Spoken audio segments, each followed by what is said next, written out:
हाल ही में अभी चेन्नई में बाढ़ आ रही है, आपने सुना ही होगा।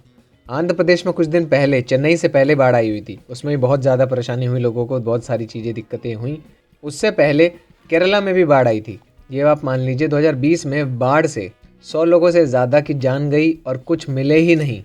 और तो और 14,000 करोड़ का नुकसान भी हुआ राज्य को। केरला की बात कर रहा हूँ मैं। ये सिर्फ एक हादसा है। बाढ़ की वजह से इसी तरह के हादसे बहुत से राज्यों में होते रहते हैं, जैसे अभी हाल ही में आंध्र प्रदेश में बाढ़ आई और भारी नुकसान हुआ।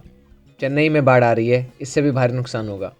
लेकिन कभी आपने ये सोचा कि बाढ़ क्यों आई, बाढ़ क्या होती है, इसके नुकसान कितने हैं और इससे बचने का उपाय है कि नहीं? इस वीडियो में हम यही पता करेंगे। तो सबसे पहले पता कर लेते हैं कि बाढ़ क्या होती है। तो बाढ़ सरल शब्दों में पानी का निश्चित मात्रा से ज़्यादा होना होता है। फिर आप ये सोच रहे होंगे कि ये इतना पानी आता कैसे और कहाँ से है ना? तो यह अक्सर भारी बारिश का नतीजा है। कई क्षेत्रों को नदी या समुद्र में पानी के स्तर के बढ़ने से, बांध के टूटने के कारण और बर्फ़ के पिघलने के कारण बाढ़ का सामना करना पड़ता है।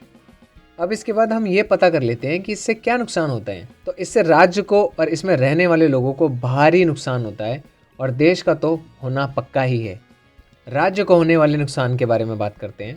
पहला नुकसान, ये जो इंफ्रास्ट्रक्चर होता है यानी आधारभूत संरचना टूट जाती हैं, जिससे बनाने में दोबारा से बहुत पैसा लगता है।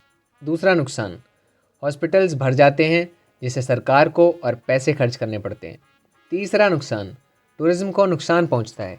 चौथा नुकसान, लोग नहीं कमाएंगे तो सरकार कैसे कमाएगी, है ना? क्योंकि हम टैक्स भरते हैं। और भी बहुत से नुकसान होते हैं। अब हम बात कर लेते हैं लोगों को होने वाले नुकसान की। तो पहला नुकसान, जान चली जाती है, जान का खतरा बना रहता है। दूसरा नुकसान, घर और संपत्ति चली जाती है। तीसरा नुकसान, फसलें खराब हो जाती हैं, जिससे भुखमरी और गरीबी हो जाती है। चौथा नुकसान, पशुओं की मौत होने से आमदनी घट जाती है। पांचवा नुकसान, कई पानी से जन्म लेने वाली बीमारियां हो जाती हैं। और भी बहुत से नुकसान होते हैं। अब बात तो यह गंभीर है, क्रिकेटर गंभीर वाली नहीं, बल्कि सोचने वाली। इसका उपाय करना बहुत ज़रूरी हो जाता है। इसलिए अब उपायों के बारे में बात करते हैं। पहला उपाय, पेड़ पौधे लगाना, क्योंकि पेड़ पौधे बाढ़ को आने से रोकते हैं और बारिश का भी नियंत्रण बना के रखते हैं। दूसरा उपाय, नदियों के बांध को ना तोड़ना और उन्हें मजबूत रखना। तीसरा उपाय, बांध बनाना, नालियाँ बनाना, मकान पक्का और मजबूत बनाना। चौथा उपाय, पहले से ही पूरी तैयारी कर लेना कि बाढ़ आने से पहले, उसके साथ और उसके बाद क्या करना है। पांचवा उपाय, हमारी जागरूकता। हमें जागरूक होना चाहिए ताकि हम ठीक समय पे ठीक निर्णय ले सकें।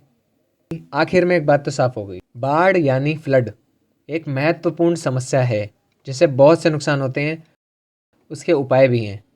तो अब वक्त आ गया है कि हम सब मिलके जागरूक होके इस चुनौती से लड़ें, सरकार का साथ दें, सरकार को और बढ़ावा दें, सरकार से ऐसी नीतियां बनवाएं, सिर्फ खुद की नहीं बल्कि सबकी और पूरे देश की दुर्दशा को दूर करें और एक सुरक्षित, समृद्ध और प्रगति की ओर बढ़ती हुई ज़िंदगी जिएं। तो अंत में यही कहूँगा कि इस समस्या से हमें लड़ना है और हम जीतेंगे और ज़रूर जीतेंगे। फिर मिलते हैं एक नए टॉपिक के साथ। तो आज के लिए इस वीडियो पे लाइक कर देना। आपका दिन शुभ हो।